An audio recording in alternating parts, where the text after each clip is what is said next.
Good afternoon. Coming to you from the Caribbean Princess.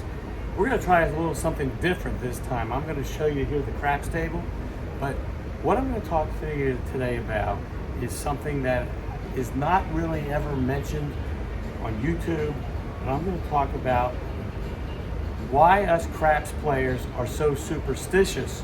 And we're superstitious, and I'm going to tell you why we're superstitious, and I'm going to show you today how, when, why, and what. When you can turn off your bets when you're playing craps. So, let's start off on the why. Why do you turn off your bets on craps? How it works is like this. When you're playing craps, we have these superstitions that says that this number 7 is going to come out. And so instead of losing all your money when the number 7 comes out, what you want to do is you want to turn off your bets. And how you do that is I look over at the box man or the two dealers that are standing across from me. Not the stick man, he can't do anything about it. And I go to the box man, I just give you one of these. Turn off my bets. And then they take a little button over here that says off, and they have on buttons too, but they have a little button that says off, and they place it up on your bets. So for sake of argument, I'm going to show you how things work, and we're going to use these $5 free chips right here, free play chips, and we're going to say that these are the ones that you can always turn off. Okay, so let's just see right here what we got here. I don't know if you can even see that. We're going to put on the 4, the 5, the 6, the 8, the 9, and the 10. I'm not sure that my video will show that, but when you tell the dealers that you want to turn off your bet, the bets that can be turned off are any of the numbers that you place up here, the 4, the 5, the 6, the 8, and the 9, the 10. When I go turn off my bets, they turn off those, and they put the off on those. Now, ones that cannot be turned off are your contract bets, okay? Or, for instance, thought I brought some other chips here. Let's see what we got here in my pocket. So anyhow, here's a real green chip. It's $25 chip. Okay? So right there, let's say you have a $25 chip right there on the pass line, and you got $50 back behind it on the odds. Okay? So if you say turn off my bets, your pass line bet is never turned off. But your odds, you can take those off at any time while the craps game is going. You can always pick up your odds. So if you tell them to turn off your odds, they're still going to be, your pass line odds are going to be on. They don't turn them off automatically for you. So the easiest thing to do is to take your pass line odds and just pick them up. But the pass line is a contract, so when you tell them to turn off your odds, when you tell them to turn off your bets, the only bets that are turned off are your place bets. If you have money down on, let's just say, on hardways out here, if you're on all the hardways, okay, they stay on. And if you're up here across the top, let's just say make them all small and tall, they stay on too. So when you call off your bets, the only bets that are called off are the ones that you place up there, and you get to pull your odds, okay? But everything else is in play. So let's just say you turn them off and the 7 is rolled, okay? They're gonna take your pass line bet, you're gonna lose all small, make them all and all tall. You're gonna lose those, and you're gonna lose your hard ways.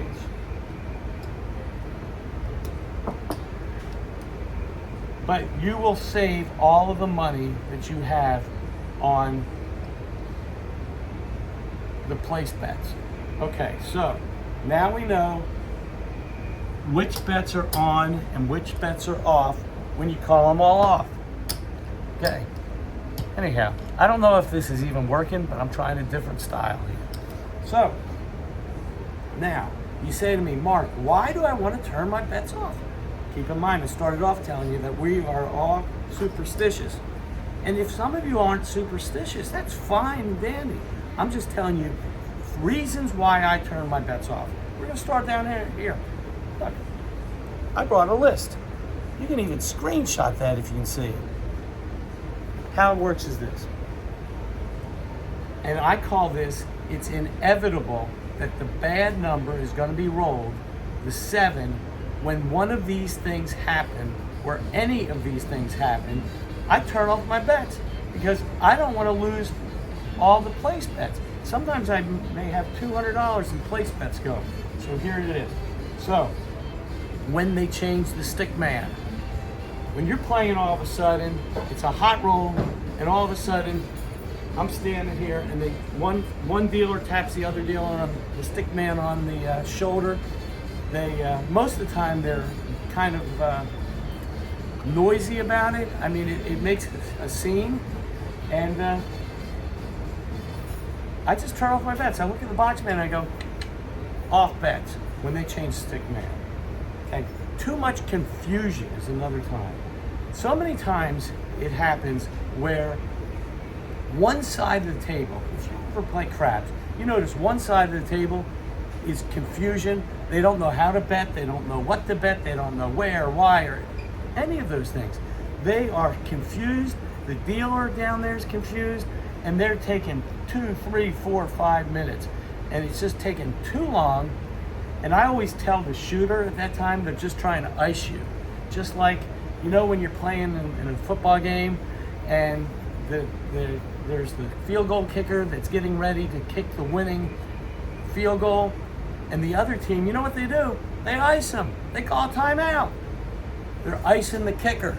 Well, when confusion breaks down on one side of the table, and you will notice that when you're playing craps, one side of the table is confusion all the time. The other side of the table, most of the time the side of the table I'm on, we have no confusion because we know how to bet, when to bet. We don't bet late, we bet on time, and we know what the heck we're doing. Okay, but sometimes, most of the time, there's always 1 or 2 people on the other side of the table that is just confused. There's nothing wrong if you're a rookie playing, okay? That's fantastic, okay? But when it's people that supposedly know what they're doing and cause confusion, no tolerance for those people. So when there's too much confusion going on at the end of the table, I go like this to the stick man or to the box man and say, turn off my bets. Here. By the way, we're in San Juan, Puerto Rico today, and casino's closed, and I think they're getting ready to do a drill. So we might hear some stuff going on up here, but anyhow, my videos always are real and raw. And by the way, I am wearing a nice, life is good with the baseball thing, because my Tampa Bay Rays they were 13-0. They've hit a few losses now, but anyhow, and you got anyhow, that's good. Life is good. But anyhow, okay, that was a little commercial. Okay, so another time I turn off my bets is when the dice go overboard. When you have one or both dice go over the table, I go to the box man once again, and I just do it like this. I do it all the time. They know when I do this, if they don't hear me, that means off with my bets. And they put one of those little off buttons on top of my place bets, okay? So And 9 times out of 10, I don't know if it's a gut feeling that I get, and that's another thing. If you have a gut feeling that the 7 is getting ready to be thrown, box man, off. So that's one way, is when the dice go over the table, I just turn it off. Now you can turn it off for 1 roll, you can turn it off for 2, 3, 4, 5, as many rolls as you want. But you have to tell them to turn it back on when you're ready to turn it back on. So, okay. The other thing is, when somebody decides that they're going to buy in when the puck is on, or watch a lot of my other videos, because so many times, you know, you have people that just have to get in on that hot roll, and they're coming up with their lunch money 99% of the time. You know, we got somebody that's rolling 20, 30 rolls, and we got some knucklehead, I'm going to use the word knucklehead, I don't know if I said that out loud or not, knucklehead that decides that they have to come and throw down their $40. I saw it this past week here on the Caribbean Princess. I saw one person, honest to goodness, throw down $10 in the middle of a hot roll, and there was such confusion because A, that person didn't know what they were doing. And so they threw down $10. It's like, are you kidding me? And I want to say to them, you know, how long do you plan on playing with $10? Even on a $5 minimum table. $10, really? But it doesn't matter. When somebody has the, I'm going to use the word audacity, okay? That's a strong word, but that's how I feel. When the puck is on and there's a hot roller and somebody decides they got to get in. I look at the boxman, and you know what I do? Mr. Boxman, no play. Turn my bets off, okay? Then, another one that always happens is after a big payout. Like, if we hit the all, not the all small or the all tall, and there's people up there with $5 down, and they're getting paid $150 because it pays 30 to 1, and the dealers are doing payouts where there's a big payout and it takes like 2 or 3 minutes, I call that confusion. So I always find that after somebody does a big win, the next roll, or the next second to the next roll, is a 7. So after a big payout, I just automatically turn my bets off for at least 1 roll. Once again, Mr. Boxman. Okay. Then, another thing that gets me is when I see a bunch of don't passers, or we call that the dark side players. Okay, they're betting basically with the house, and they're betting for our misfortunes. They are betting for the 7 to come out. Now, there is nothing wrong with a very calm, normal person that is betting the don't pass line discreetly. It's your option. That's fantastic. But when they are boisterous and they're clapping when we lose, I hate that. I generally don't even play at the craps table. I just pick up my chips and go back home. When something like that happens, I'll come back another time. Because sometimes you have these don't passers that are down at the end of the table, and they're making blockades of chips right where you're going to be throwing.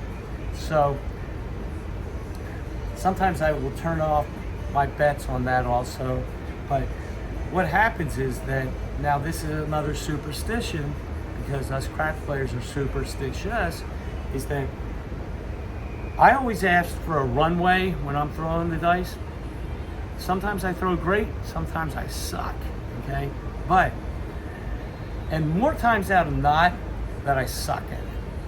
But, what I ask for a pathway, well, don't passers are never moving their chips, you understand? Because they want you to hit the chips. So I always know that when I throw it, and I can call it, a lot of you all have seen me play many times and been on the craps table with me, and I know when a 7 is coming out. You might say, really, Mark, you know when the 7's coming out? I have this gut feeling. If I see that a person has thrown the dice and they're hitting the wall and one's coming back straggling, or they get that extra hop, I always go, uh-oh. And people always hear me say, uh-oh. And they know what happens when uh-oh, because the 7 comes out. It's amazing. When you change up your dice throwing, uh-ohs happen all the time.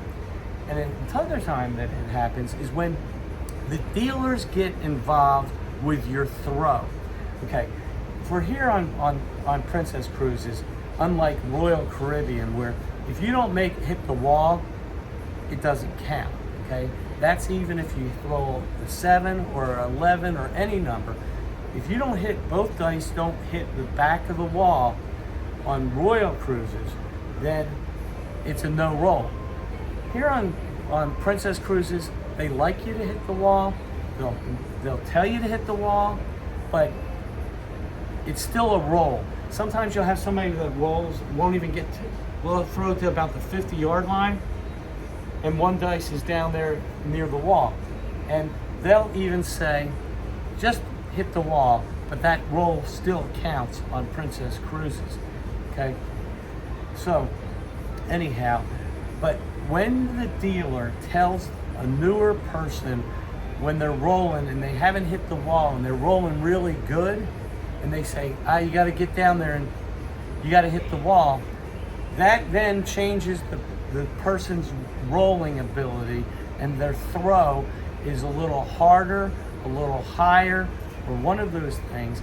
And I always turn my bet off when the dealer gets involved and tells the player how they need to throw the dice, because that will change their roll that they've been rolling, and the 7 is coming out. So that's another thing I do. When the dice, for people that set dice like I do, when you're throwing and you're trying to get good numbers and you accidentally hit a chip because there's so many chips laying down there and you don't have a pathway made, then it is inevitable that the 7 is going to be rolled. Last night I was rolling hard 6s and hard 8s. I do the hard 6 setup, whether it's the flying 3s or whether it's this way or that way. And you dice craps player know what I'm talking about. The 3s are on the top, the 4s are on the bottom. Okay, and so I'm throwing them because I throw a lot of hard 6s and hard 8s, and that's a whole other topic we'll talk about on magic dice and how they seem to work. Not that the dice are magic, but they have some memory. That's a whole other topic I want to talk about. But so last night I'm throwing, had a really good roll going, and I'm throwing hard ways, and all of a sudden somebody puts out an extra. They actually threw out a come bet right here, okay? And that's right in my path of throwing. So you know what happened? I had a great roll, and so when you set the 3s on the top and the 4s on the bottom, okay? So a perfect roll for me is that I'm gonna have them stay together, and it's gonna be 3s at the top and 4s at the bottom. So it's a hard 6 or a hard 8 that will come from my throw if the dice stay together and they don't do this. But what happens is this: if it's not a perfect roll, I end up with a 4 and a 3, because you'll have the 3 and the 4 will change like this if you're rolling them straight. Okay, so that's what happened. We got an announcement, the bridge. This is a crew announcement only. So not worrying about that. So anyhow, basically, so if it one of my chips, I had 2 4s going. I rolled a 4, and the other dice hit the chip and stayed flat on it instead of doing a roll. And it was the 3. It was on the other side. So, you know, you might think that's hokey, you might think that's a superstition, or you might think that's just a bunch of baloney. It doesn't matter. The fact is this, is that I like to, whenever it hits a chip, I wish I could turn it off then, but you can't. So, and if I see people that keep hitting chips, I turn off my bet, because I know inevitably that bad number is coming around.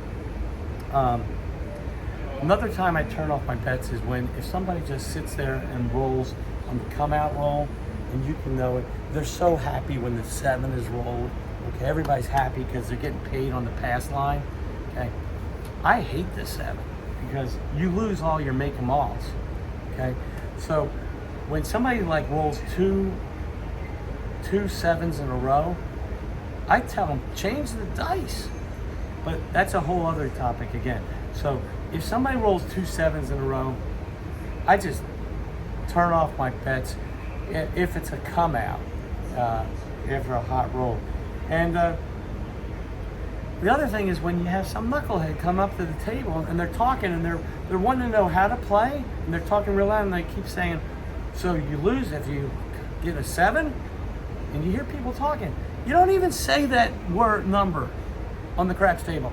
Do not say. We're superstitious. Don't say 7. Don't even say anything. Okay? I always say if I'm gonna lay something or play something, I always say big red. That's okay. But when you hear them say 7, no. So, okay. So I've gone through the when to do it, why to do it, how to do it. I've already told you how to do it. Look at the box man or the other 2 dealers and say, bets off. And I already went through the other things of the odds and when they're in play, when they're out of play. So that is basically the story in regards to superstitious craps players. I know that was a long video. Look at a couple of my next videos I'm going to be putting up. I'm going to be doing like a roll call of the best casino hosts and best casino dealers and best casino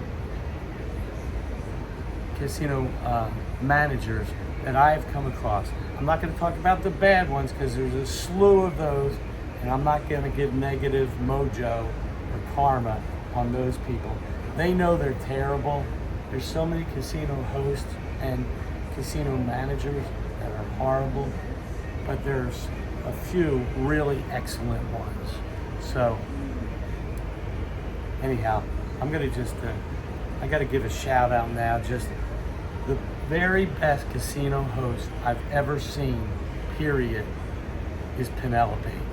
Penelope is here on the Caribbean Princess, and she's fantastic.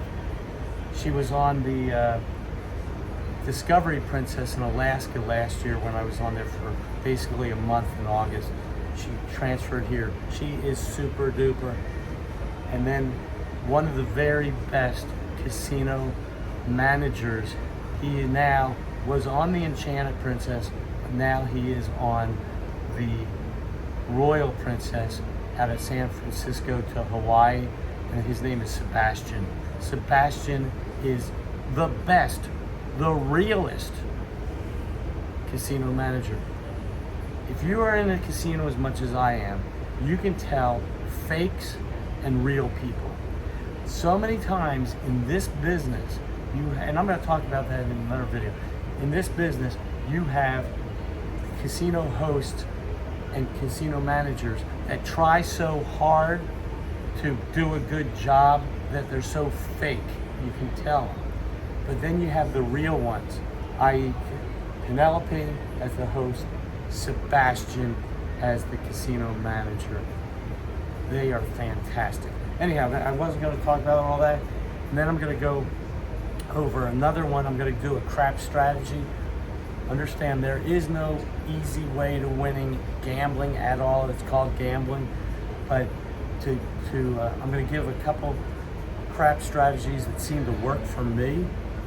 And the difference between earning free cruises and winning free cruises and just playing to earn free cruises or playing to try to make money.